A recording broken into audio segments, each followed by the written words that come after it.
Hey, y'alls. Um, I did reach my 8,000 step goal. I walked for 9,927 steps. I played bocce today. I am going ahead in the championship in the loser bracket, but you know what? You can go into the championship in the loser bracket and still make it into the winner bracket and win the whole thing. So I just got to get in, and I got in. So a win is a win is a win. So one of the things that I wanted to go back on and see was like there was a text message, right, with Tag claiming that a lot of social media was changing due to Jed Wallace's work in shining a light on Blake and Ryan. And I wanted to know, okay, because there's always this question, what did Jed Wallace do? And there's things that Tag said he did, and then there's things, and I think it might be worthwhile to reread Melissa and Jed's depositions again, even though Jed was a frustrating read because he doesn't really answer anything. But I thought it would be good to just check it out. So let's look at some stuff and see what was happening during the time frame August 8th through the 10th in social media. So social media conversation snapshot August 8th through August 10, 2024. The purpose is to reconstruct what was publicly being said about Blake Lively and Ryan Reynolds during the 3-day opening window for It Ends With Us before the later litigation reshaped how older events were interpreted. Now, mind you, it could only crawl through pre-existing things. It also can't gather every single social media post in existence. Hi, Katie or Kate. Hi, Gloria. So let's see. Let's see what was going on. So the scope and method, this is a public source snapshot, not a complete social listening archive. It draws from material that remains publicly retrievable or indexed, including X, Reddit, YouTube, People, The Hollywood Reporter, Time, and Entertainment Weekly, deleted posts, private accounts, inaccessible comments, and content that search engines did not preserve are necessarily missing. Chronology rule. Contemporaneous August 2024 posts are treated as evidence of what people were saying at the time. Later articles are only to confirm chronology or identify when a piece of content appeared. Later allegations are not projected backward into the August 8 to 10 conversation. Hi, Pam. So the summary. The central finding is that the backlash against Blake Lively was already developing during August 8 to 10, 2024. And Ryan Reynolds was already being pulled into the discussion before the later lawsuits became public. The conversations began with questions about why Justin Baldoni appeared separated from the rest of the cast. It quickly expanded into criticism of Lively's promotional tone, creative control rumors, Reynolds' uncredited contribution to dialogue, and growing irritation with the couple's shared public brand. The 3 days show a progression. August 8 was dominated by mystery and speculation. August 9 increasingly framed Blake and Ryan as a joint power couple with creative influence. August 10 introduced Kjersti Flaa's Resurfaced 2016 interview, which gave the backlash a more personal and character-focused direction. Now, this is where I would think the statement around Jed Wallace, right? They said, shined a light on Ryan and Blake. And it says here, by August 9, there was an increasingly framed Blake and Ryan as a joint power couple with creative influence. So August 8, 2024, people are trying to figure out what happened. By August 8, public discussion was already focused on an apparent split between Baldoni and the rest of the It Ends With Us cast. Fans had noticed that Baldoni was not posing with Lively and the other cast members, and that several prominent people connected with the film did not follow him on Instagram. Contemporaneous reporting described TikTok users actively trying to explain the rift. At the same time, a separate criticism of Lively was developing around the tone of the press tour. Online commentators were contrasting the movie's intimate partner violence subject matter with lighthearted promotional messaging, fashion-centered coverage, and promotion of Lively's consumer brands. A London premiere Reddit thread on August 8 captured the split in real time. One commentator summarized the online theory as involving Reynolds rewriting scenes and described Blake and Ryan's promotion as tone deaf relative to the story's subject matter. Ryan Reynolds enters the controversy. I can't even speak. People published an August 8 report confirming that Lively said Reynolds contributed dialogue to the Rooftop scene. Screenwriter Kjersti Hall said she had not known he contributed to the dialogue and had assumed some additions were improvised. Hall also said she remained proud of the scene and reacted positively to the flourishes attributed to Reynolds. Hi, Kiara. This gave social media a concrete reason to discuss Reynolds in connection with the movie. An August 8 Reddit discussion about the London premiere explicitly cited Reynolds coming in and rewriting scripts or scenes as part of the speculation around the cast split. Another contemporaneous Reddit thread called his involvement an overreach for someone who was not formally the writer or director. Kiara, when was Jed hired? August 8th. Remember, August 8th was a Thursday. The one of the lines that Blake Lively redacted for who knows what reason. August 9, 2024, Blake and Ryan began to be framed as a unit. So this is where I would say, is this Jed? Or is this people noticing something because Blake Lively on August 8th announced that her husband, I mean, honestly, it's so hard to put this on Jed because Blake Lively literally announced on August 8th, actually not August 8th, she announced it on August 6th, and it was like a firestorm after she announced it when she says, oh, my husband wrote, the Rooftop scene, and she goes, we work on everything together. So the unit framing really came from Blake Lively. By August 9, some posts were no longer treating Reynolds as a supportive spouse who happened to contribute a few lines. The discussion increasingly centered on whether the couple had unusual creative influence over the film and whether their shared celebrity brand had become too prominent. Examples from X illustrate the shift. Feature First repeated a report that Lively had taken over Baldoni's edit. Another user asked whether it was strange that Reynolds seemed to be lurking and meddling in Lively's projects. Critic Haley Donaldson objected to the film's domestic violence press tour being used to strengthen Lively's fashion image and the couple's power couple clout. Reddit discussion was even more explicit about power and control. A FOMA thread discussing the rumored final cut dispute repeated claims that Lively's version prevailed and connected that outcome to Reynolds' Hollywood power. Commentators then began speculating about the couple's influence, Reynolds' involvement, and whether the publicity had become the Blake and Ryan show. These were interpretations and rumors in the discussion, not established facts about the production. Overexposure becomes part of the story. A separate pop culture chat thread I can't even speak, devoted to Blake and Ryan captured irritation with how visible the couple had become.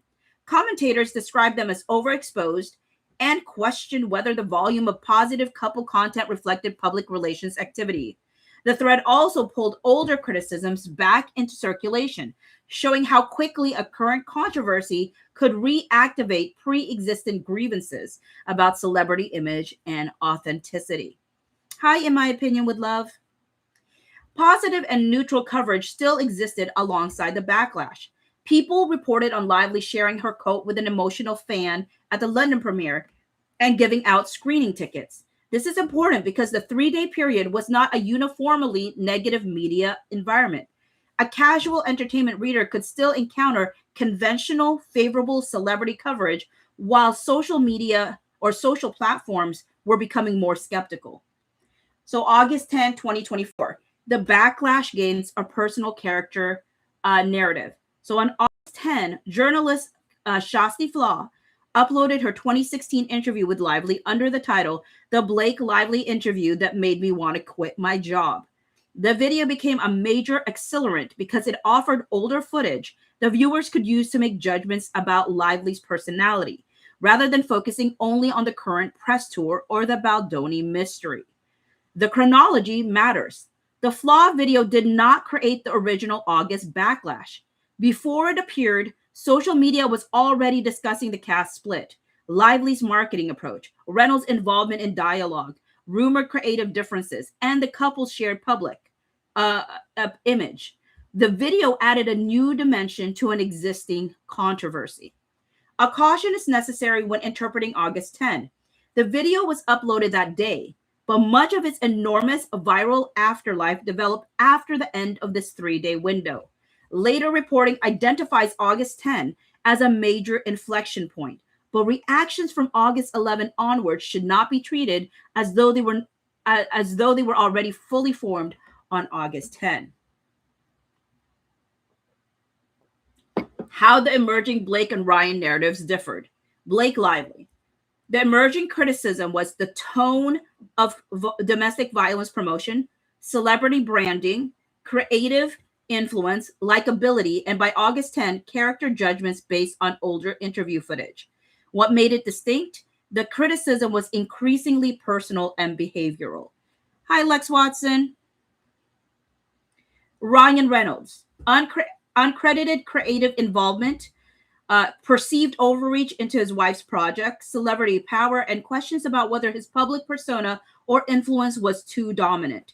What made it distinct? The criticism was more about power, control, and involvement than the film subject's matter itself. Blake and Ryan together. Overexposure, shared branding, cross-promotion, and a belief among some commentators that the couple operated as a powerful creative and publicity unit. Their separate reputations began to merge into a power couple narrative.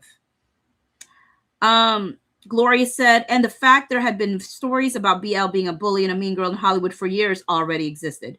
Nobody had to say anything because sleuths unburied those rumors and stories. Hi, Alt Gen X. 3-day narrative movement. 3-day narrative movement. August 8th. The dominant public question was, something happened between Blake Lively, Justin Baldoni, and the cast. What happened, and why is Ryan Reynolds involved in the movie? And August 9. Actually, let me just say Angela. Hi, Angela. Thank you for the Unk alert for 440 jewels. Appreciate it. August 9. Did Blake and Ryan exert unusual creative influence, and has the couple's shared celebrity brand become part of the problem? August 10. Does older interview footage support the increasingly personal criticism of Blake beyond the current movie controversy? So bottom line, the August 8 to 10 record shows that Ryan Reynolds' later reputational involvement did not begin from zero. Before the litigation became public, some users were already questioning why he was contributing dialogue, whether he and Lively had too much creative power, and whether their combined brand was overwhelming the film itself. Lively's backlash was broader and more intense, especially around the tone of the press tour.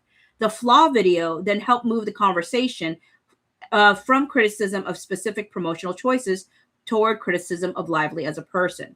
This does not establish that the rumors or interpretations circulating online were true. It establishes that those narratives were already present in public conversation during the 3-day window before later lawsuits gave the public much more information and much more reason to reinterpret August 2024.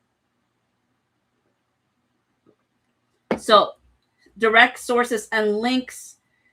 Sources 1 through 12 are contemporaneous or direct social content from the period. Source 13 is a later retrospective timeline used only to confirm chronology and the timing of the August 10 Flaa upload. Okay, so let's look at some of these.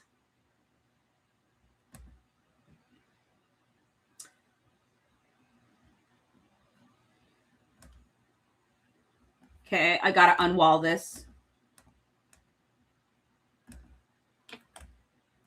I'm gonna stop sharing this and unwall it.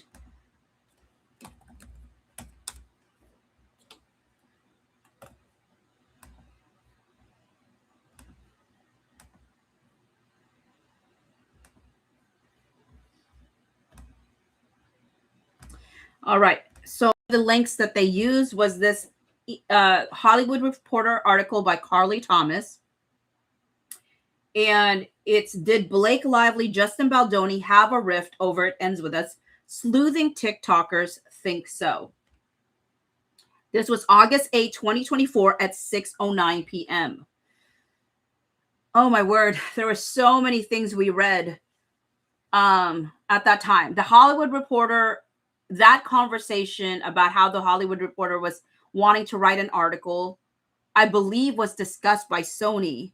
I think Danny brought it up to Leslie Sloan, actually. Gave her a heads up about it, I think.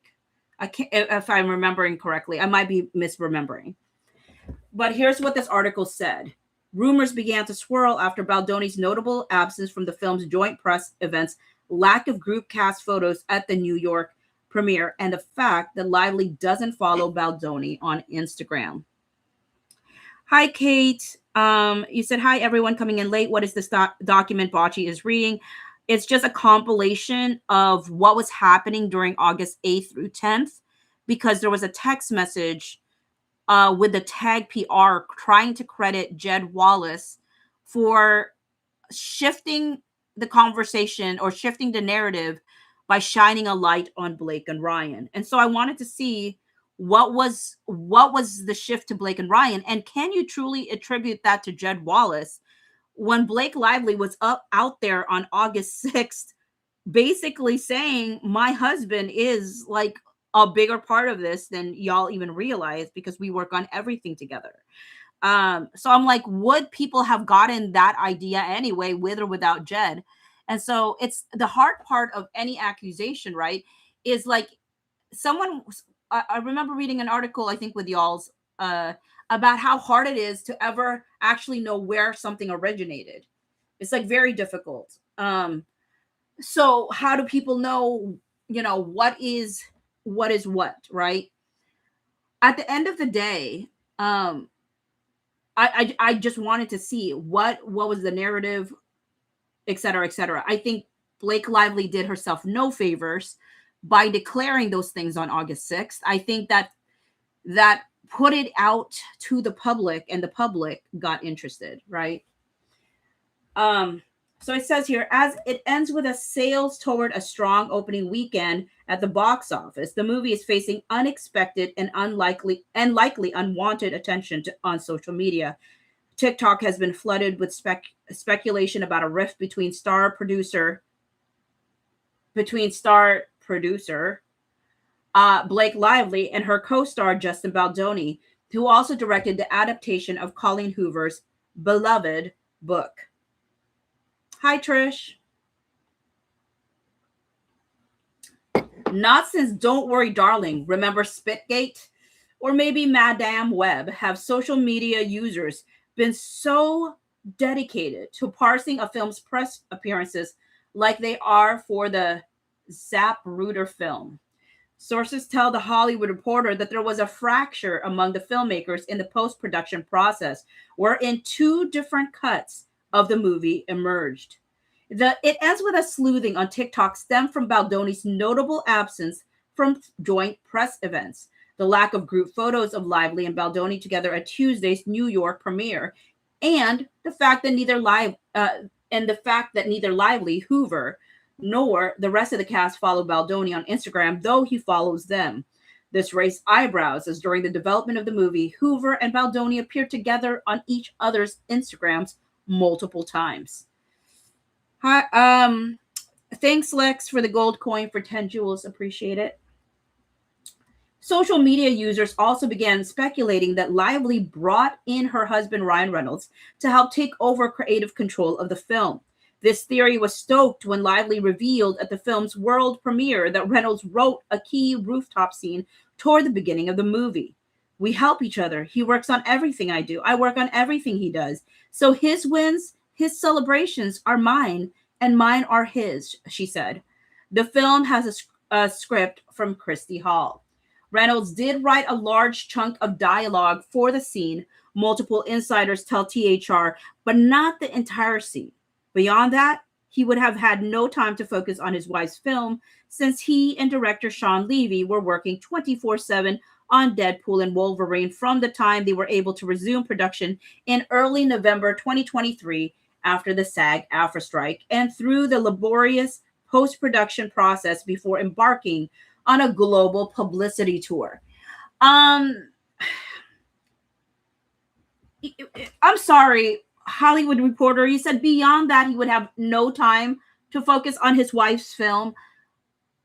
We literally have footage of him, we have footage of him on January 5 on the set of It Ends With Us. Obviously, he was not working on Deadpool and Wolverine 24/7. Obviously, he did have time to focus on his wife's movie. Are we going to pretend that we did not see him there? Are we going to pretend that we didn't know he was there? Now, mind you, I believe he was. We have only captured that one time that he was on set. I don't know if he ever came any other time. There are people who claim that he did. I don't know if that's true or not. But we can definitively say he was there on January 5, the day after the yelling that he did at his penthouse or his, apartment, aka Buckingham Palace. Hi, Prish.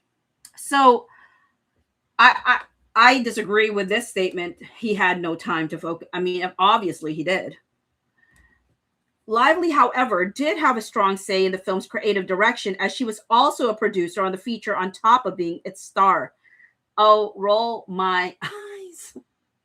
That seemed to extend to having the power to make her own version of the movie.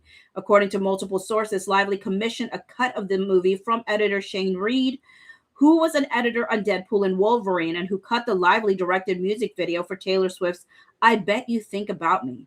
It's unclear if any of this cut was ultimately used in the final project, which was credited to editors Una Flaherty, I don't know how to say the last name, and Rob Sullivan. One insider played down any friction, noting that it is not uncommon for a film to have several cuts emerge during post, adding that the team was in agreement on the final cut. I mean, we saw this back and forth and how they wanted this portrayed. I feel like we read text messages that talked about stuff like this. Reps for Lively and Baldoni did not respond to requests for comment. The filmmaker has acknowledged Lively's creative contribution in interviews, though not quite as far as to discuss competing cuts of the movie. He has also said that he took a step back at times and let the women on set take charge, given that the film is told from a woman's perspective and focuses on the sensitive issue of domestic violence. As for the future, Hoover has published a sequel, the 2022 novel It Starts With Us. Baldoni is non-committal about whether he would direct another film in the franchise, but his character is a key figure in the sequel. It's unclear if the studio would be able to get the band back together for another go-around. In the end, the chatter around It Ends With Us could potentially go away once the film opens. Unlike Don't Worry, Darling and Madame Web, it's expected to be a financial success that will bring in $23 million or more this weekend. A solid number for a $25 million budgeted picture. And if pre-sales are any indication, it could come in notably higher. Hi, Christina. All right. So then there's the next one we're going to read is breaking down all that It Ends With This drama. This was from Time Magazine. This was on interesting. I don't know. Actually, we're not going to do this one yet because this one's December 9, 2024. I'd rather look back on that in a bit. Let's do People says Blake Lively says nobody knows Ryan Reynolds wrote a scene in It Ends With Us as screenwriter weighs in. So we'll read that.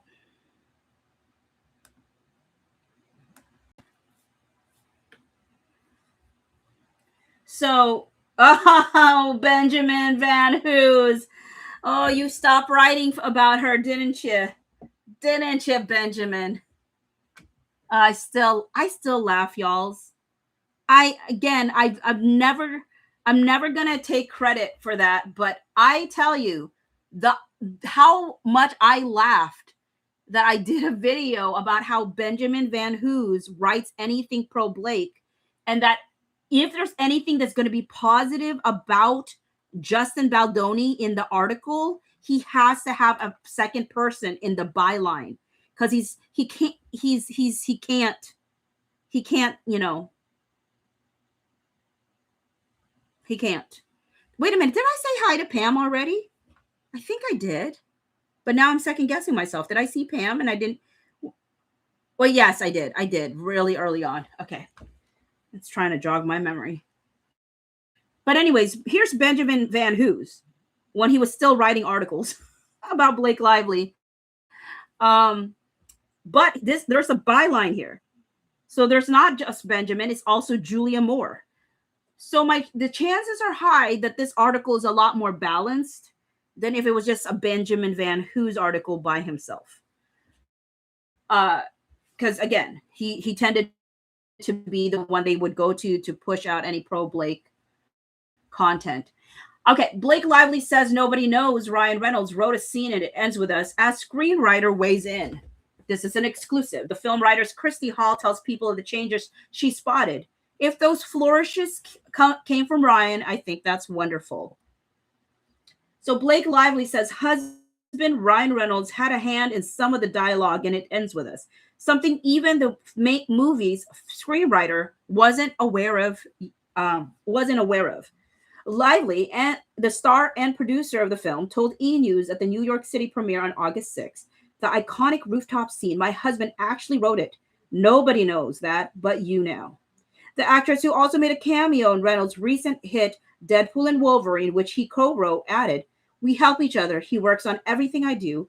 I work on everything he does. So his wins, his celebrations are mine and mine are his. Indeed, Lively makes a cameo in Reynolds' Marvel blockbuster as Ladypool. It Ends With Us is based on Colleen Hoover's best-selling novel published in 2016. The rooftop scene is early in the film when Lily Bloom, Lively, meets Raul Kincaid, Justin Baldoni, also the director, and features flirty banter. I mean, I guess so.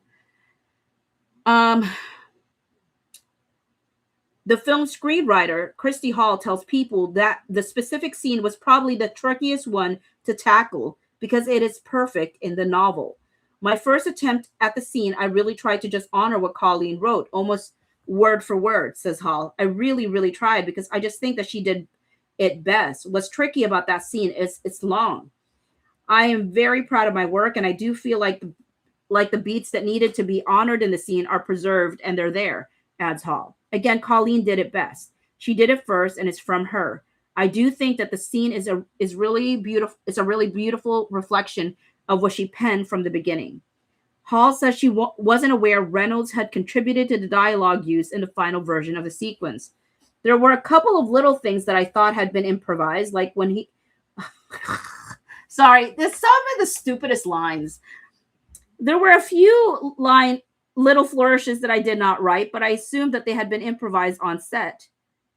Oh, wait, sorry. I went down too much. There were a couple of little things that I thought had been improvised, like when he says, pretty please with a cherry on top. And she talks about the maraschino cherries. When I saw it cut, I was like, oh, that's cute. Did you? That must have been a cute improvised thing. So if I'm being told that Ryan wrote that, then great. How wonderful. You know what? Hi, Kimberly. You know what, though? Who likes cherries? Blake Lively. So I think that's a Blake Lively line, frankly. But remember how Justin was making notes of all the things she wants to change? And this was one of the things that he hated. He said Ryan would never say pretty please with a cherry on top.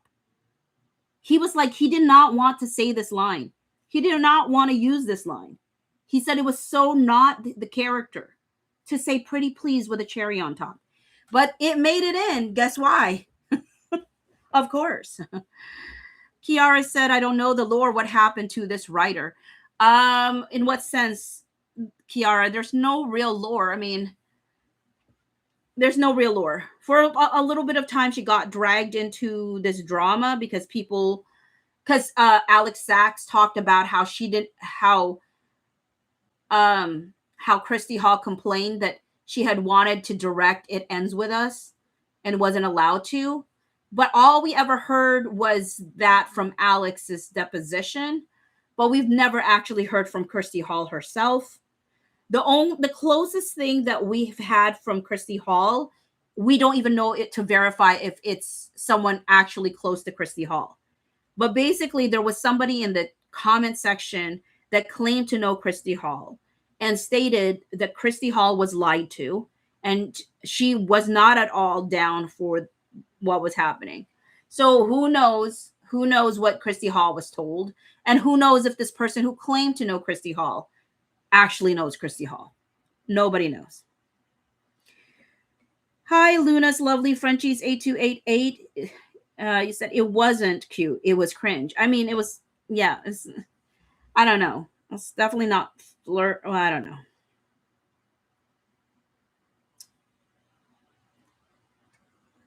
Kiara said sounded like they disappeared. No, I think she still works. I would think. What do you mean disappeared?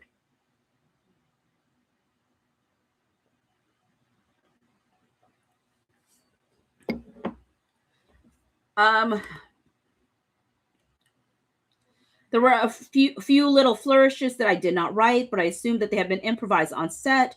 But again, like I said, the moments that I felt like needed to be honored are there. So I recognize the scene and I'm proud of the scene. And if those flourishes came from Ryan, I think that's wonderful. Hall, who handed in her script prior to last year's writer's strike and says she rejoined production to give feedback during the film's edit, says one other moment was also improvised, one shared with Lively and co-star Brandon Sklenar, who plays Atlas. When Atlas is like, what song do you want played at your funeral? And it's Creed's With Arms Wide Open. I laughed my off when I first saw that because I assumed that was improvised. Maybe Ryan Reynolds wrote those lines. I'd be curious to know where that line came from because I love that moment. We needed some levity. We needed a laugh, and we got it in that moment, Hall says. That's probably one of the biggest ones that really stick out to me that I absolutely love. It Ends With Us is in theaters August 9.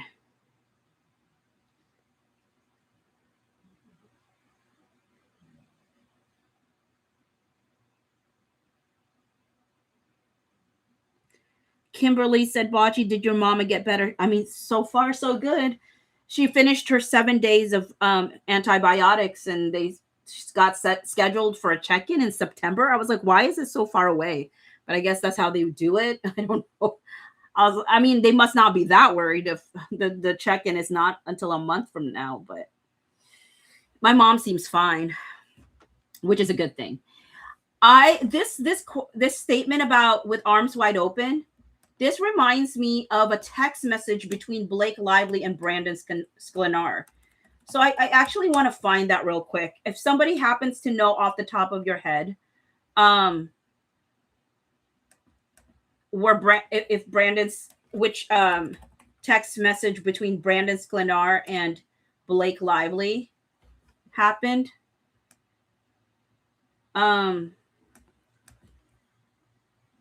Because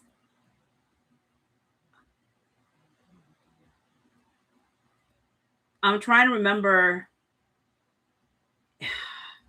Does anyone remember which text message it would have been from Brandon Sklenar?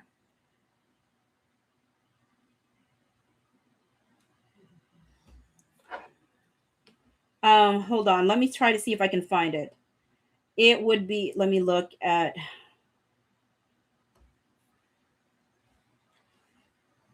Sorry, this would be sheets, texts, and emails. Oh, okay. Maybe it's 12:45, 119. Let me see. 12:45, 119. I don't know how many text messages we got between her and Brandon.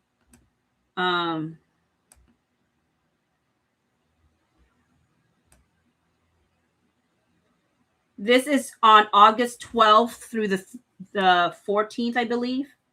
Let's see. August 12th through the 13th.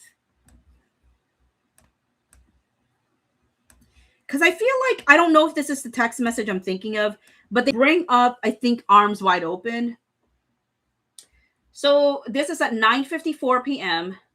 Blake sends Brandon something. And Brandon says at 10:11 p.m. So this is, he responds in 17 minutes. Wait, who is this? And then he loved the image. And then Blake responds, Evelyn. And then she says, FYI, we are each looking to post resources for people experiencing DV. I can and should fill you in more first if you want to post also. Here's my question though, Blake. Why did you tell people that Justin didn't want y'all to post about domestic violence when you knew that he wanted to post about domestic violence from day one? Why, pray tell, did you say that? And then when you got the backlash, this is the first person. I mean, the first, like, then you start going, oh, we're going to post stuff. The fact that you said we're each looking to post resources for people experiencing DV, I can, if you want to, and should fill you in more first if you want to post also. Like, that should have been the way you handled it in the beginning. The only reason that you didn't handle it that way is because, remember how you said to Justin that you and Ryan were willing to work for free for the family? Like, AKA Maximum Effort was going to do allegedly this marketing for free, and that, don't worry, we're going to poo any lame ideas. But for you, the lame idea was talking about domestic violence. But when you got backlash, then you're like, oh, look at that. We are going to do that. We're going to post about it. So anyways, Brandon says, great. Definitely getting hit with comments. Really grinding my gears. How old are you? No, just kidding. I don't know. That's maybe not an age thing. That might be a regional thing to say, really grinding my gears. And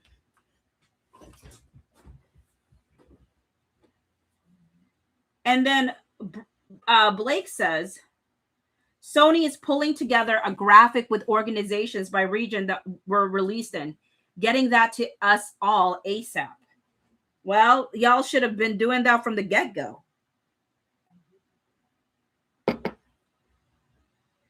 There is that mention here. Because look, he said, that's good. Definitely thinking we should hold off on that Creed video, given the way things are leaning in the comments and what he's putting out there. Again, they're making assumptions of things that they think that Justin is putting out. They talk about it as if it's fact. And my question is, why? How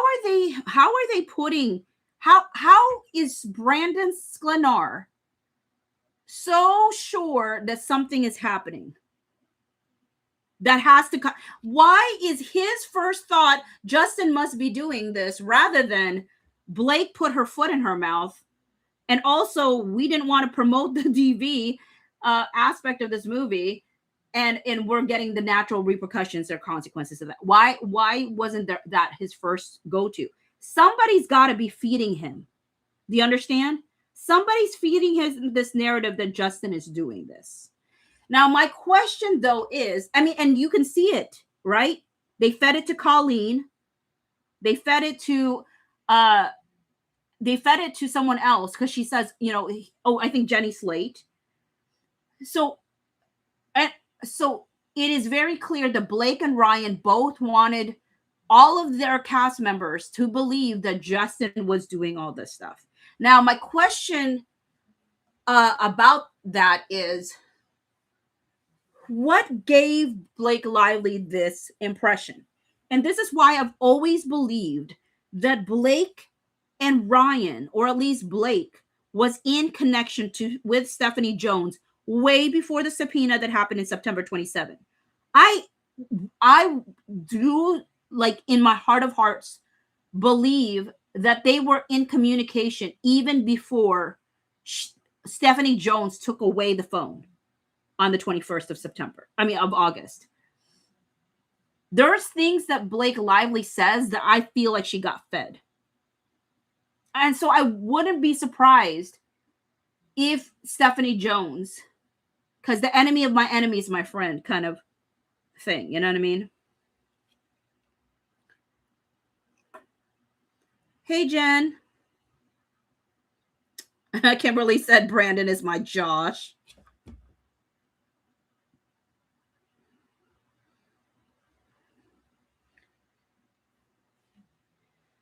So I wonder if this off on that Creed video. I wonder if Maximum Effort was going to do something around the Creed video and going to make like some lighthearted joke about it.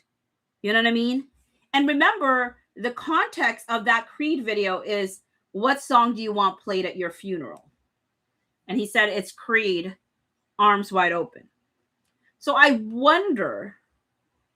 just wonder if Maximum Effort was planning to come out with some lighthearted video and they're like, we better nix this idea.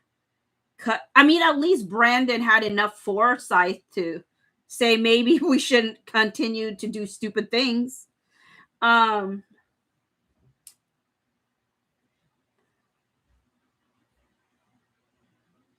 said, at the very least, I can show my friends and Courtney. Blake said, no one is touching any special content until we get through this Baldoni storm. This man is a monster to levels I never imagined, and I thought I saw it all. Girl, the amount of projection. The thing is, I wouldn't say that Blake Lively's projecting if we did not see Justin's text messages around the same time. So she's creating this whole narrative of all the things that he's doing. And when you read his text messages, you're like, oh, so you were just surviving Blake Lively. Like, you know how she got t-shirts for her co-stars that said, I survived, or we survived Oliver Stone. Everybody should have gotten a t-shirt that said we survived Blake Lively, because she's saying this, and when in reality, like, they were trying to survive her.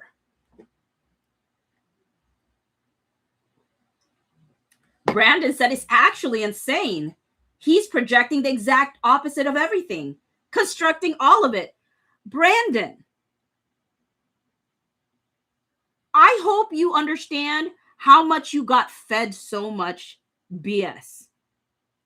That if you saw what was being said during August 13 for them versus what y'all were saying on your side, you'd understand they were trying to survive Blake Lively. Lori River Goddess, thank you for the chili for 6 jewels. Brandon says, just praying it all comes out. Have no idea how. I'm sure once WME drops him, it'll snowball naturally. Oh, so you believe in organic things that have a starting point manufactured by someone else. Because you talking about WME dropping him September, October, November, December, 4 months before it actually happens. You didn't say if WME drops him. You said once WME drops him, it will snowball naturally. And yet you know that the reason that WME drops him is not because they care or have any moral compass, because they still keep Diddy, they still keep Jared Leto. It's not moral compass. It's because we got Ari Emanuel, who's the ride or die for Ryan Reynolds, and he says Blake Lively, but let's be honest, the only reason he's doing it is Ryan Reynolds was a cash cow for him. Okay. So you believe that things can happen organically, even if someone pulls the, I don't know, causes it to avalanche, throws the snowball that makes the bigger snowball that makes the bigger snowball. I mean, at least that's what you're saying, because you were already in the know. The WME was going to drop him. And Blake said, I think at some point we're all going to have to confirm it, if even anonymously or jointly. This is so painful and awful for everyone. He has an entire machine, oh my word, and team and bots prepared for this. None of us do, not even Sony, because none of us had anything to hide. Blake. This is why I know she's selling stuff. Hi, Anna. Oh, sorry. I was like, hi. I said, hi, Anna. I'm like, hi, Anna. I was just in my head over the text message. Now, here's the thing. She says, I think at some point we're all going to have to confirm it. Confirm what? If even anonymously or jointly. What? Are you going to come out? This is so painful and awful for everyone. What is? What were you going to come out and confirm? Because remember, Leslie Sloan texted to James Vituska that the cast was going to go on record. Like the whole cast was going to go on record that they all hated Justin. That it had nothing to do with Blake. That's what she said on August 8th to James Vituska. She said it had nothing to do with Blake and Justin, but that the cast just hated him. Then she changed her tune, right? The thing is, she says, we're going to get the cast. We need the cast to say something. The cast wouldn't do it. The cast wouldn't do it. This is why Ryan got upset. What do you mean Alex is not even willing to go on background? What do you mean she's not even willing to say something? Why wouldn't she? Well, because she didn't witness anything. Well, I mean, but he didn't, she didn't like the fact that, Justin was like yelled at her or whatever she claimed, right? Yeah, but she's not ready to like say anything because that's not, she can't back it up with saying she saw anything. She did not see anything. And Ryan was peeved. But why are you going to ask somebody to say they saw something if they didn't see something? I'm not saying that he was asking her to say that she saw something if she didn't, but he was upset that she wouldn't even go on background to say anything on background about it. So here they are saying, oh, we're going to have to do this whole thing. When she says he has an entire machine and team, like, are you kidding me? Your PR machine is huge. In the sense of you used to pay them, or I mean, again, that's allegedly. Actually, let me see if I can find that statement. If there is.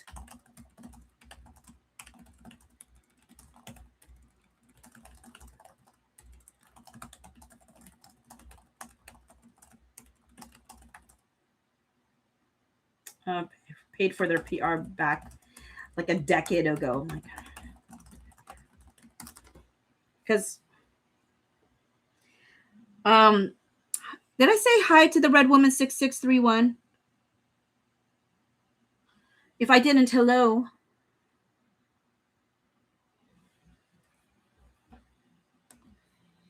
So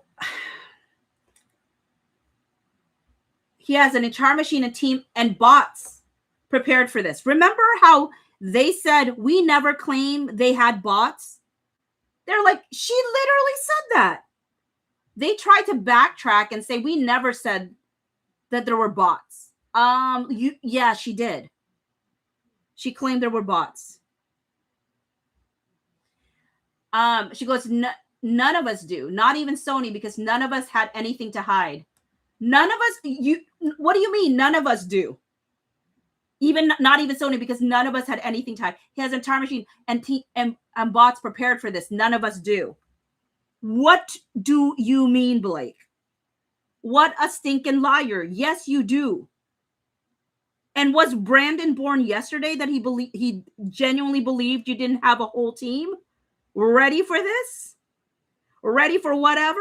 Because they were fighting you. The fact that Leslie Sloan said that them hiring Melissa Nathan was because she thought that Wayfarer showed that they were scared of her. Why would she think that Justin Baldoni and Wayfarer would be scared of Leslie Sloan? If she was not being, none of us have this stuff. Yes, you do. Yes, you stinking do. So stop playing. Okay, yes, they found it. They found it. It was on July 29, 2018. Okay. It was Crazy Days and Nights, Blind number 5, July 29, 2018. That social media banter between this foreign-born A-plus list, mostly movie actor, and his hanging on to A-minus list wife comes at a cost. A monthly cost of about $75,000 to the PR staff behind each of them, who go back and forth over what to say next. This particular one was attributed to Ryan Reynolds and Blake Lively. I'm trying to find where it attributed it before, but it is, as it says, they said the blind itself did not name Ryan Reynolds and Blake Lively in the text, so it should be treated as an unverified allegation. However, it has subsequently been circulated and discussed as referring to Ryan and Blake, including by Beyond the Blinds, a recent chronological compilation of the older Blake blinds specifically identified the 2018 item as being about the two of them. And the number is pretty striking, about $75,000 per month for the PR staff behind their social media back and forth. The wording behind each of them is a little ambiguous about whether that means $75,000 total or $75,000 associated with each side. The later Beyond the Blinds recap characterized it as the cost of the PR operation behind their banter. So you were, interestingly, there's also a separate 2018 blind about Blake being unhappy with her PR team over their efforts to make her a simple favor publicity campaign go viral. That appears immediately before the $75,000 item in the later compilation. So let me see, what is $75K a month equal to now in 2026? Actually, let's say in 2024, when they claimed that Wayfarer paid $30,000 to Jed Wallace and $15,000 to Tag and acted like that was so much money. Okay, they said it was so much money that they paid for 3 months, technically, for, according to Melissa Nathan, 2 months, and technically even more so, three weeks, right? So $75,000 a month in 2018 would now be considered in 2024. That would be equal to spending $93,700 a month. You get what I'm saying? And she has the audacity to tell Brandon Sklenar that Justin has a machine. They weren't even planning to pay for this. Literally, when they got quotes, what did they say? What did Melissa say to them? Melissa said, I'm sorry. I know that y'all weren't expecting to make and weren't planning to ever pay for something like this. Like, they were not planning towards whatever attack she was going to do next.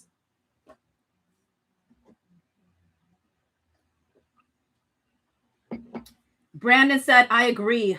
None of us deserve all the hate at all, especially you. Pissing me off so much. Just have to block it out. But every time I go on Insta, I read something.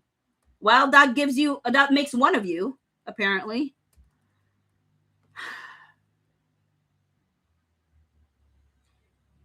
And he goes, yeah, And Blake said, yeah, I'm legitimately depressed and heartbroken, like an immense amount of pain. I'm sorry it's being aimed at all of us, you included. And here's the thing. Do I ever want anybody to experience any hardship? Absolutely not. Do I think that, like, do I understand why Blake Lively could have convinced herself that it was unfair for everybody to turn on her? Yeah, and the thing, I understand it. I don't think that the I don't think the backlash was as well. I shouldn't say that. I don't recall how bad it was for Blake Lively at that time. It was a lot of backlash around how she was promoting it. I've said this so many times. Blake Lively could have turned everything around in an instant. It just required humility. It just required an apology. It just required a switching gears. But instead of doing that, she doubled down on things. And that did more harm to her than anything else. But the other piece of it though is that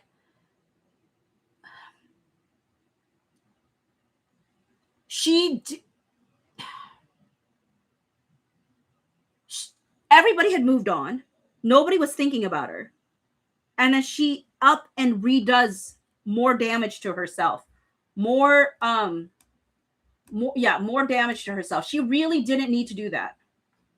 So it's a travesty, but I don't know when will or if she ever will take any personal accountability for any of the things that she did. And the thing is, none of it, can I be honest and say none of it to the public at that time was that big of a deal. At the end of the day, it was like everybody has an opinion on how somebody should promote a movie. It's not the end of the world. None of it was the end of the world at all. Why is it demanding me to log in? Okay. I guess I can. Hold on. Never had to log in before. Okay. Wait, why is it asking me all this stuff? I'm not interested. Why is it demanding me? I don't know. Okay. It's demanding me to log in. I don't know why. I don't have an account, apparently. Now I do. I mean, I did something. I'm never going to. You'll see the name of it. I'm not ever going to use this thing. But there it is. Okay, what is this? Blake Lively It Ends With Us premiere in London, August 8, 2024. I mean, I'm not feeling the red thing, but the flowers are beautiful.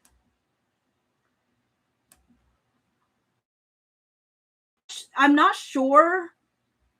I just feel like this makes it, I don't know. It feels like a rug or something. It doesn't go as well, but I love the dress. Okay,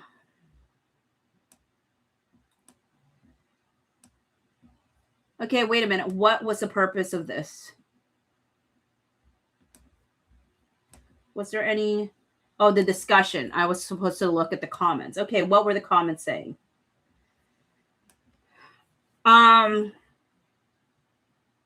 Akasha's Peace. Hi, Lori, River Goddess.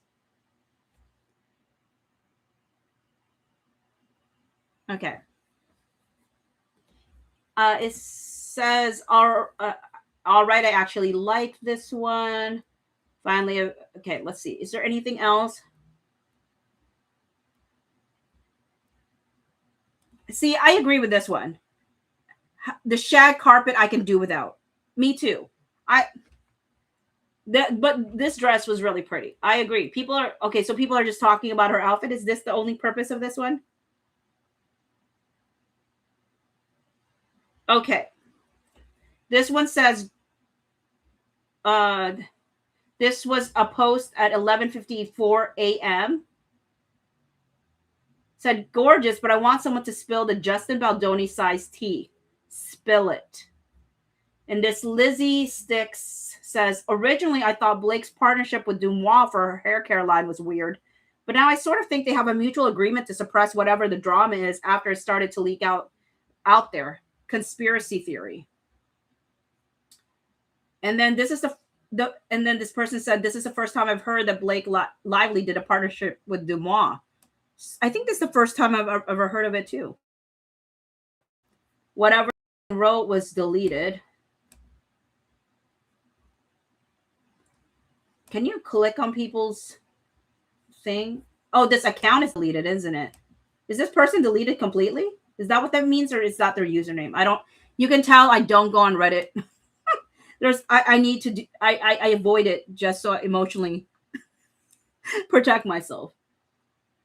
The rumor I've seen is Justin wanted to make a serious movie. Blake got involved and decided she didn't. Had Ryan on set rewriting dialogue, started changing things without telling Justin, who also directed, and everyone went Team Blake because she has the power. And Justin was iced out in favor of promoting the Lively Reynolds happy, perfect family image. Okay, that was on August 8th, 2024 at 12:21 p.m. Pacific Standard Time.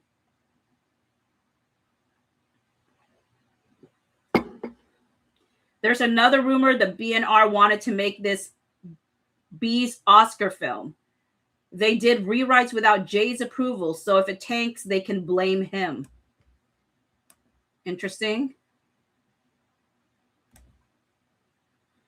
They link they link something that does not exist anymore. The post doesn't exist anymore.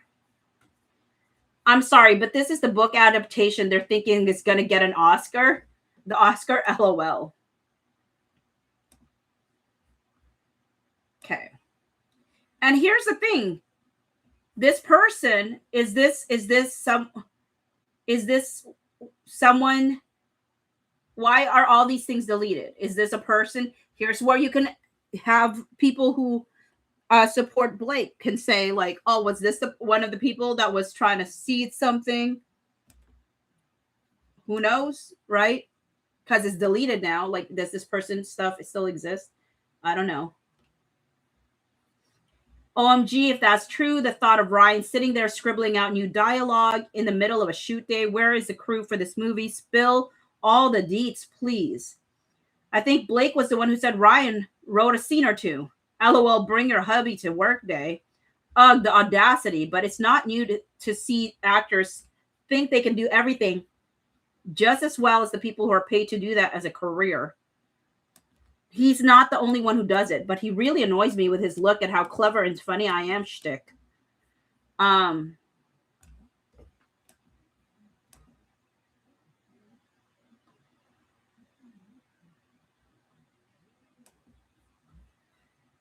Yes, thank you for saying that. I'm so BEC with him. What's BEC mean? I don't know. And Blake to some extent, but mostly him with his whole I'm so charming bit. This isn't a rumor. It's just TikTok speculation. The cast unfollowed him and have been avoiding doing any press with him. A female co-star dodged questions about him, etc., etc., etc., and people are still making out Blake Lively to be the bad guy. In my opinion, it's a red flag that all of the women who worked on this project seem to be firmly against him. And I find it weird that people are making him out to be a victim and villainizing a woman on his behalf. I think because everyone's tired of Blake and Ryan, it's easy to assume they are the problem. But clearly Justin said something terrible, and this isn't a PR stunt, as some like to believe. Exactly. People are writing literal fan fiction to make Blake out to be the bad guy when all signs point to Justin being the problem. Male director is unfollowed by all of his female co-collaborators. Male director doesn't do press or interact with any fellow cast members. Fellow co-star dodges questions about male director. Male director is victim and female cast member is at fault. People need to stop and ask themselves why they're villainizing Blake when everyone who worked on the film is publicly distancing themselves from Justin. Seriously, even the rest of the cast followed Blake because she has power. Hollywood power spin is so gross.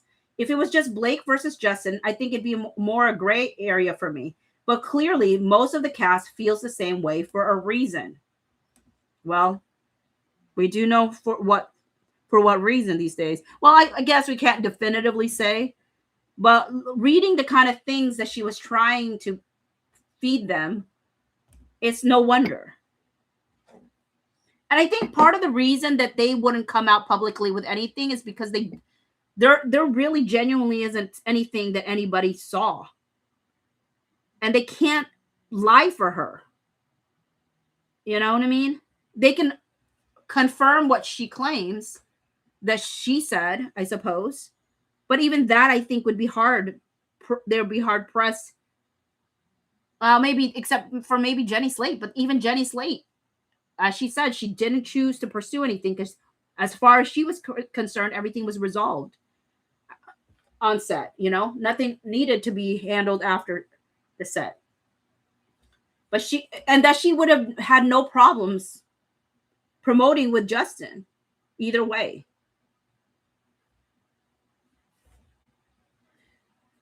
I heard a rumor that Justin did a massive fart in the middle of a take and then pretended it didn't happen, even though everyone could smell it. And when Blake complained, he said, "Whoever smelt it dealt it," and they feuded since then. Okay. The sarcasm is funny.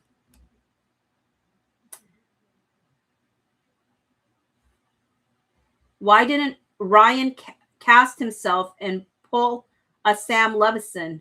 It would relieve Justin of being disrespected and discarded like trash. What do you mean? TLDR, too long, don't read. Okay. Justin B has not been seen taking photos with honestly the rest of the cast or crew during the press tour at all. The online speculation is that it might have to do with Ryan Reynolds coming in and rewriting script scenes and also just kind of them being in the press.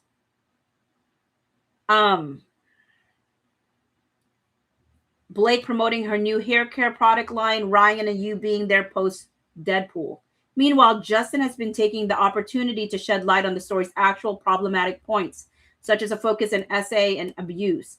It just seems like Blake and Ryan and crew are being tone deaf regarding the actual plot of the movie while promoting.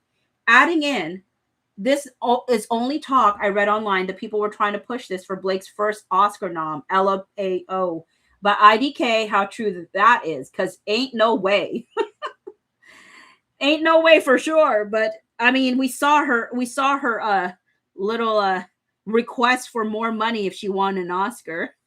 Got nominated or won an Oscar, which is laughable at the very least. Hi, Gelt Walker.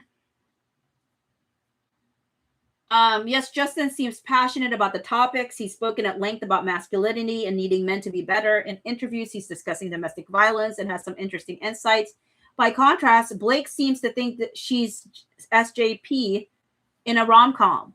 There's a good chance that half the people watching the film won't realize how dark the theme actually is. OMG, exactly. You can tell she is using this movie as pawn vehicle to get to dress up, do pap walks, promote her hairline, get in the news again for being a style icon, and get to wear a ton of expensive clothes, even though the movie, its subject matter, is totally dark. I think that's where the disconnect is for me. She hasn't mentioned one time anything about DV awareness. The whole press push seems reminiscent of the Barbie movie, but that had a huge budget and more high-profile stars and was generally a more cheery subject. I also read the book It Ends With Us recently, and it's no masterpiece. Blake keeps going on about how Lily's so relatable and she cherishes her so much. The character is not the smartest bulb in the book. You're telling the couple who got married at a plantation are tone deaf to reality? Question mark. Right. So many people adore them, but honestly, I've been side-eyeing them for a long time. Can't speak to what you heard, and I'm unfamiliar with the book movie plot, but I did see a silly video on Instagram of her co-star being awkwardly interviewed by Ryan, followed by Ryan's mom, followed by Hugh Jackman. It was funny. Awkwardly is in quotes because it was a bit. It's not this Justin guy. It's a different actor. Sorry.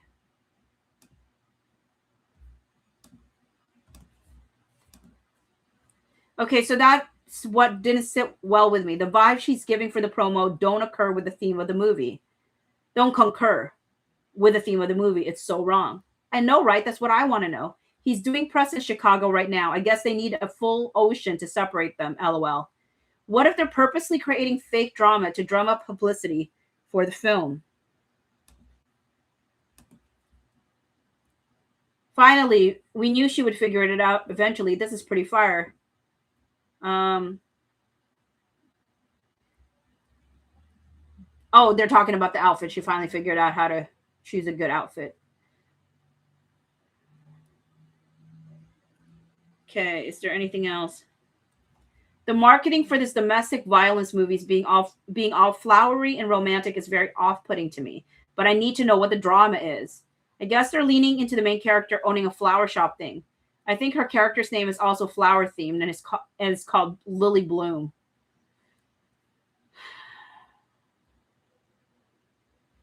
If I didn't know what it was about reading online, I think it was a romance movie, a romance film, maybe a love triangle. I get not showing domestic violence in the trailer, but they've really hidden the darkness.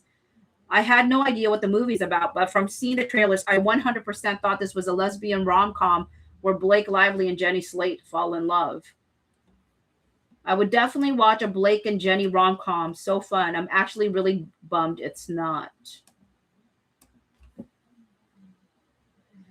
Serious question. How do you market a movie about domestic violence? That's a good question, and I'm not sure I have the answer. Maybe partnering with organizations that combat domestic violence to make a PSA or to hold panels to discuss that aspect of the movie/story. A lot of the press that I have seen has felt like it's completely ignoring the fact that it's part of the movie, and it feels misleading since I know it's a large part of the story. I assume they don't want people to think the movie's just about domestic violence, but it seems weird to ignore it. Yeah, I get that's less sexy, but they could at least do some of that. Right? If they're going to lean so far into the flower thing, why not set up flower arranging classes for DV victims? That sounds like a nice way for people to do something creative and maybe a safe space to share. Or at the very least, get rich ladies to do the class as a fundraiser for DV victims. If they're doing anything like this, it's just not being publicized. It feels like a missed opportunity to highlight that part of that story that needs awareness.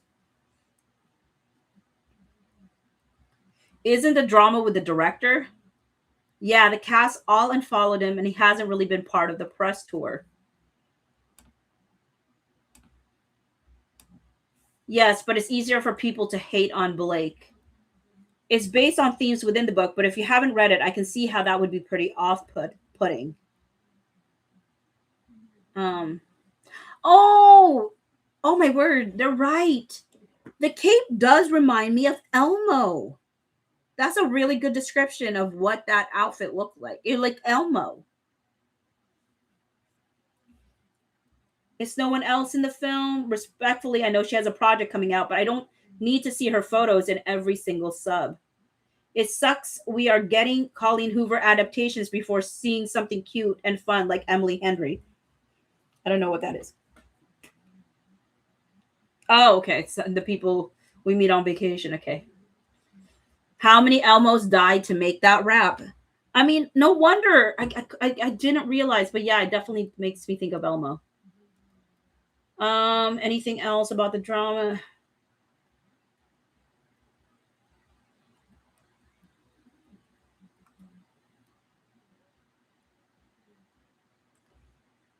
What is the big deal with this movie? It really seems like a typical rom-com. I don't get all this hype. It's not a rom-com. Her character is in a domestic abuse relationship. I see. For someone with a hair care line, her hair sure looks like it needs some serious nourishment at the best of times. Um,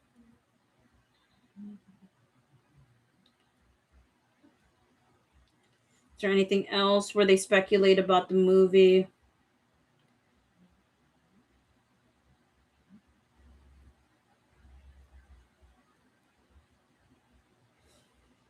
I'm kind of getting bored of her and all this overexposure and publicity. I get it. You're perfect with a curated image. Something doesn't sit right with me about her. How can you have 4 kids and still look like that and have a thriving career plus doting husband with no scandals or infidelity? I mean, it's possible to have all of that be true.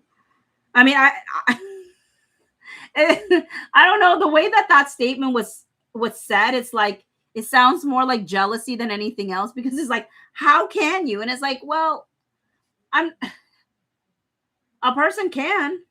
I mean, I do think she has a curated image, but I'm just saying it is possible. It is possible. I don't know if it's possible for Blake, but that combination is possible. Hi, south facing lad.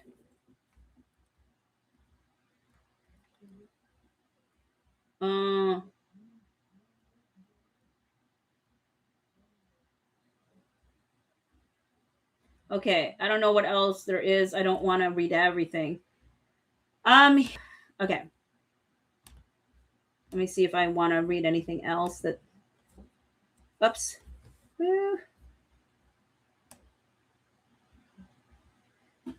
There was. Let's see if this still exists. I would think it would be. Feature first, post reporting that Lively had taken over Baldoni's edit. This story was already out on August 8th, 2024 at 5:24. Oh. Actually, I don't want to show it on my screen because this shows like an account. So I'll just put it in the chat if you want to click it for yourself. So it's in the chat if you want to open it up, if you want to read it for yourself, but I'm going to read it to you. It says, it has been reportedly revealed that Blake Lively took over Justin Baldoni's edit on It Ends With Us, creating a beef between the two stars. A second source mentions that Baldoni's initial cut scored higher with test audiences, but Lively and Ryan Reynolds took over the movie and buddied up to Colleen Hoover to see that their cut won. Which is true. We saw that, did we not? I think we did. Okay. That's all that said. So let me read the August 8th statement here. Reading the Wolf's pivot. Is Apple getting out of the wide theatrical release business outside of F1, plus the tea on all the drama between It Ends With Us stars Blake Lively and Justin Baldoni. So let's go to Blake Lively. Just drop down wherever. Oh, I didn't have to go. Now, it's got a paywall. Never mind. Forget it. Let me see if I want to read anything else here.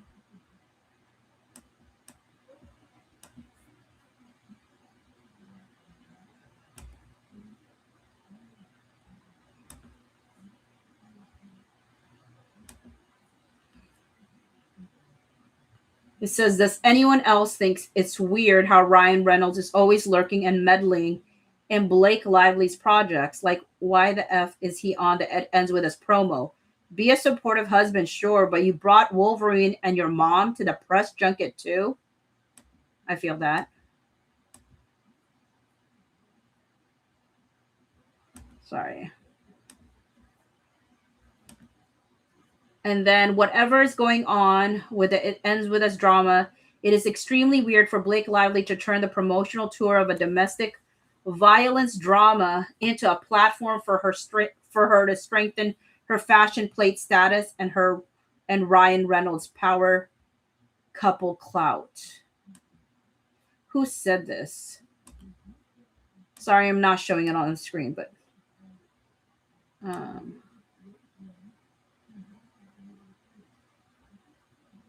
was a writer and critic from a variety of things. Okay, gotcha.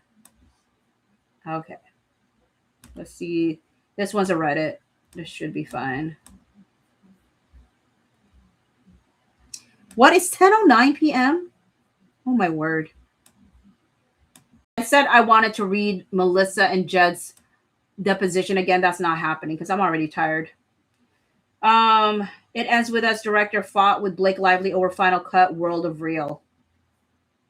Apparently, Lively took over Baldoni's edit despite his Cut having scored higher with audience. How did Blake Lively get away with this? She has a powerful husband, Ryan Reynolds, Deadpool himself, who basically took over the movie and buddied up to author Colleen Hoover to see that their cut won. And Justin Baldoni and Blake Lively hate each other, according to Snyder's sources, adding that Lively has a massive ego and Hollywood can sometimes tend to reward that. And it's wild that the cast would shun Justin and not do press with him. It makes no sense because he's the only one acting professional, added a second source.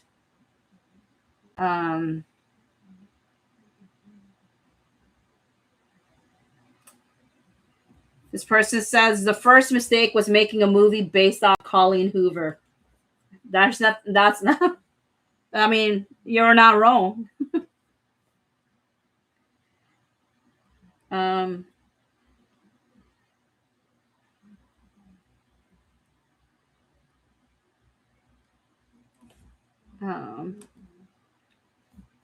Sorry.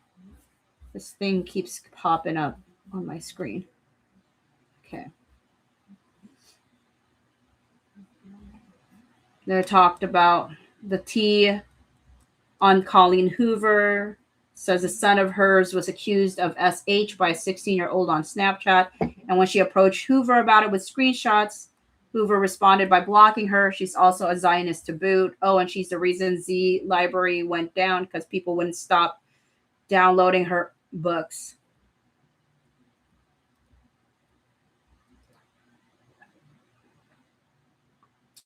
Just want to point out one thing. Justin is pretty much the only cast member who has said anything about the DV message on the press tour. Blake has talked more about her hair brand than the movie itself. That's just an over-exaggeration. She definitely talked more about the movie than her hair care line. I think she probably only mentioned her hair care line a few times, but while it's hardly proof of anything, to me it speaks volumes about where their priorities lie. And whoever came up with the idea to cross-promote this movie with Deadpool is automatically the villain to me. And that definitely wasn't Baldoni. Well, we know who the quote-unquote genius was of that. Blake and Ryan probably expected a Barbenheimer moment, but the Blake and Ryan version, ugh. LMAO, it's not even an off-brand Barbenheimer. It's like this one came out of the dumpster Barbenheimer. Tragic. The accuracy here is astounding. Whatever this person commented was removed by the moderator. Said it was also orchestrated. Exactly. The appeal of Barbenheimer was a natural reaction of movie fans. This press feels so fake and overproduced. To be fair, it's a press tour which is fake and overproduced by nature.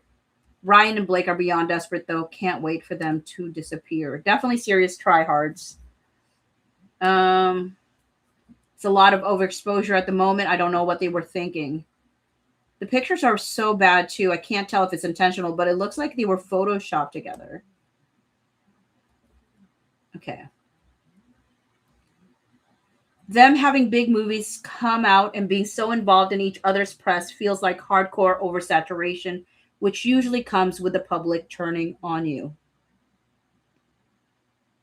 Thanks, Lori River Goddess, for the 100 for sending a 100 for 2 jewels. I'm glitchy. Me?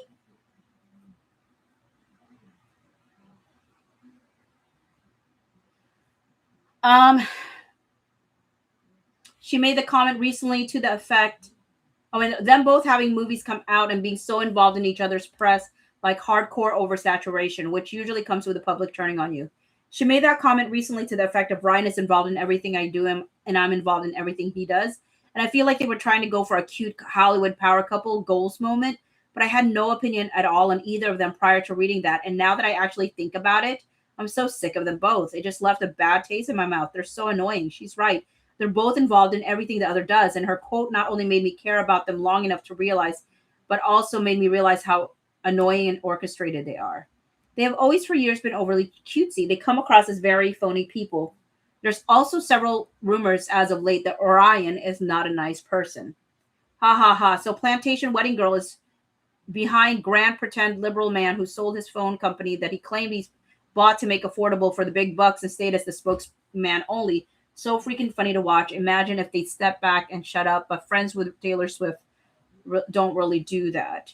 Their over involvement in each other's projects sounds like a nightmare. I'd never want to work with them, with either of them at the helm. At least with Deadpool, Blake was actually in the movie, but I haven't seen anything about her doing press for it. It's strange that RR is more involved with the press tour of a movie he's not in than Blake is with Deadpool. That's a good point. Why? I mean, he was so involved.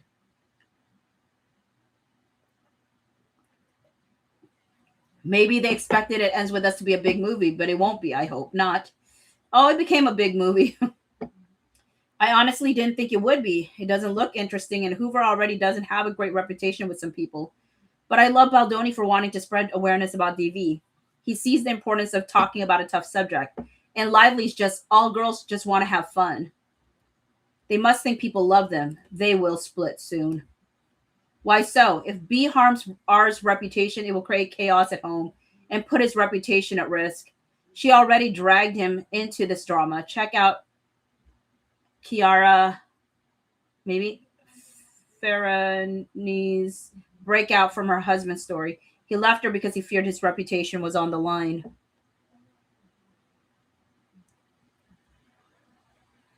First they love you, then they love to hate you.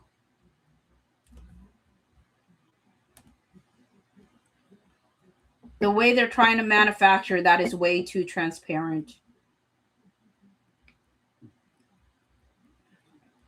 People completely miss the point of Barbenheimer. It wasn't just two movies completely on the same day, or even two completely tonally different movies in separate genres. The Barbenheimer thing was started by people into film, as it was a new Greta Gerwig film and a new Christopher Nolan film opening on the same day. Two directors whom film enthusiasts know about and like. With all due respect to Justin and the Deadpool director, they're no Gerwig/Nolan.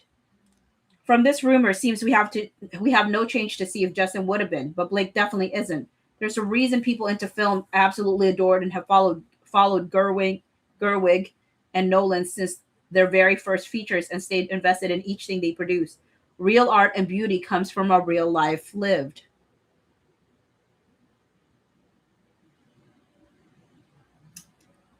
The funniest rumor I heard is that Blake was hoping for an Oscar nod with this movie. Like, girl, you're never getting an Oscar. The F. That's an organic moment that happened once in a lifetime. Plus, you can't expect a tired superhero and a retired teen drama actress to have that much pull. LMAO, now that you mentioned it, I think you're right. Justin is passionate about men being emotionally open and expressing how they feel, being vulnerable, so this tracks. Yeah, from what I've seen in his interviews, I was surprised to see him in this movie, given the drama and source material. I'm very, very curious what his version of the movie would have been. Genuine question from someone completely uninvested in any of this. Does the movie book actually have a positive or realistic portrayal of DV anyway? I've heard quite a few people say it was pretty offensive take on DV from their experience, but I've never read it and I'm absolutely not going to, so unsure how true that is. It gives a romanticized, unrealistic picture of why domestic violence occurs and is overly sympathetic towards the abuser.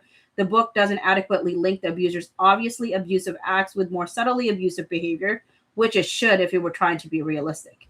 It presents him more like a person who occasionally makes mistakes rather than someone whose overall approach to the relationship is dysfunctional and abusive. It's also overly optimistic about how easy it is for abusers to recognize their abusive behavior and how likely they are to take the end of a relationship as motivation to improve themselves.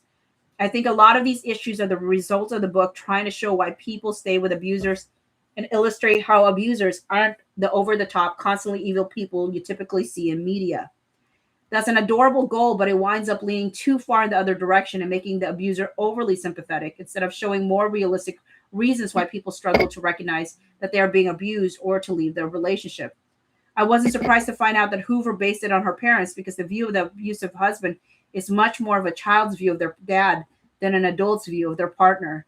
The abuser is painted as a fundamentally good person whose abusive acts come out of nowhere and are surprising and bewildering to everyone. That's not to say that an adult couldn't perceive things that way, but it's more in line with a child who doesn't see what goes on when their parents are alone together and isn't subject to the mental or emotional abuse their parent is. So overall, the book doesn't glorify abuse in the sense of making an abusive relationship seem acceptable, but it does sort of paint the abuser as a tragic victim, which can be just as problematic. I like that. Whoever wrote that, that's what way to go. I mean, that's a really well written um, synopsis. Excellent observation and recap on this. Spot on.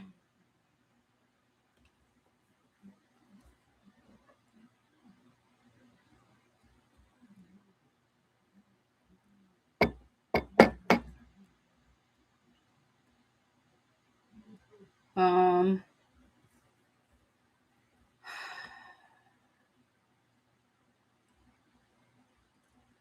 why is this redacted? Why are we?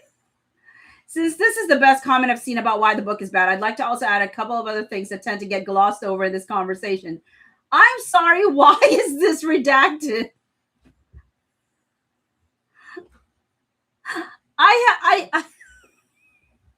I feel a knee-jerk thing whenever I see something redacted.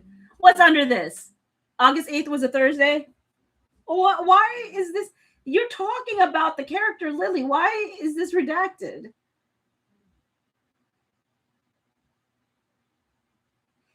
Yeah. Christina said, I love when I come across someone on Reddit or X that writes really well. Yeah. Okay.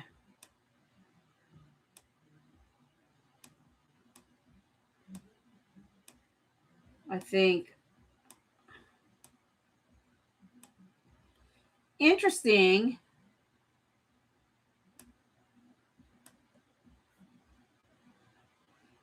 Look at this. This is August 8th, 2024 at 6:14:06 p.m.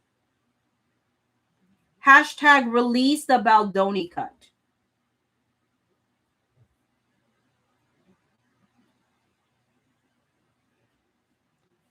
Like, people already knew.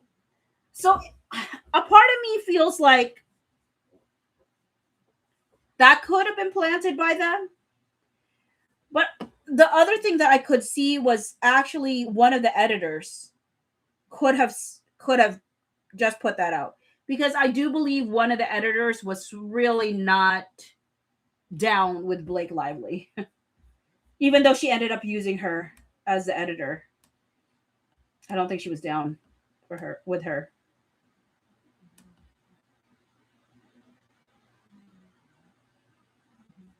What are these things? What do you call these things?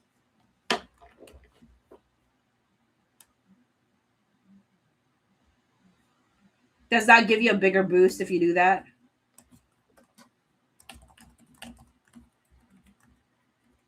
What is that?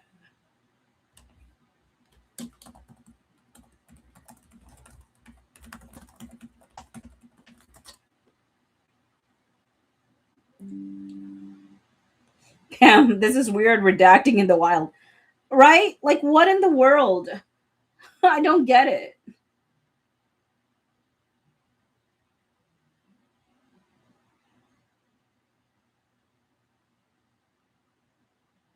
Um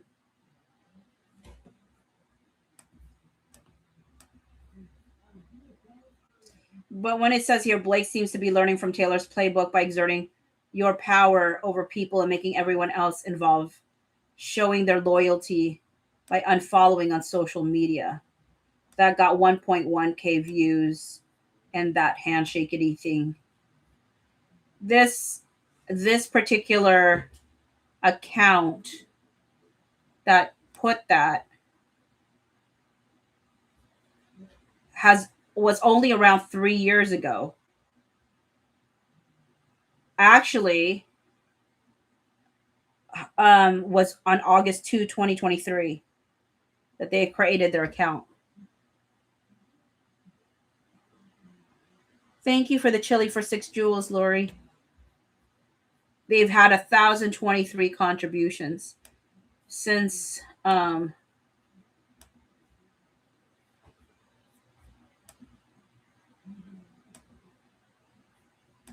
since they posted that.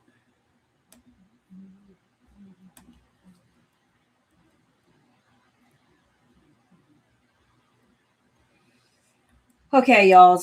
I mean, I think at the end of the day, one, I'm tired, and it's I don't know. I've had a really long day, but I feel like, is there anything that I feel like Jed would have contributed that really turned the tides? Not really, because a lot of these things was provided by Blake Lively. Like, who would have thunk that she was gonna up and tell everybody that Ryan's involved in everything she does, and she's involved in everything he does, and that he wrote the rooftop scene? Like, she gave that to people on a silver platter. Thank you, Lori, for the star for 2 jewels. With that said, because I'm starting to actually feel like it's 10:26 p.m. Like, I went from 0 to 100. I had like all this energy, and then I'm like, well, I need to sleep.